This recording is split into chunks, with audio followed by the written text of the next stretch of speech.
ఆనందభరితులై ముందుట సాతాను లేవడాయి. ఆ దంపతులను దైవాజ్ఞకు దూరులను చేసెను. మాయలు చెప్పి చెప్పి ఈ రీతిగా పాపమీ లోకమందు ప్రవేశించి అంతటను విస్తరించే. దంపతుల పాపమున బడి దాగి ఉండ శ్రీ సమీపించి శిక్ష రక్ష వెల్లడించి రక్షకుని పంపించునన్న వాగ్దానము వినిపించి సంతోషపరచినప్పుడు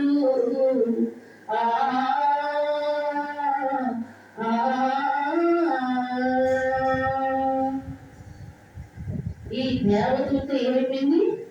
సాతానుగా మారి లోపలికి ఏదైనా నోట్లో ప్రవేశించి ఆదాయములను ఏం చేసినట్టే మహిమను పోగొట్టి వారిని మానవులుగా మరి అయిపోవడానికి కారణం బట్టి ఈ దేవదూత ఎప్పుడు దేవుని ఎదిరించి సాతానుగా మారింది.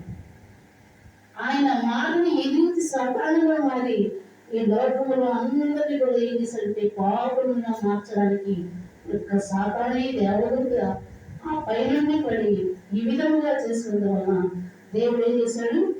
ఆ ఆదాము అవ్వలను మరలా రక్షించడానికి ఈ భూమి మీదకి నరావతారిగా ఆయన మరలా చర్మించి అంత భూమి ఆకాశంలో భూమి నా ఆకాశం నా సింహాసనము భూమి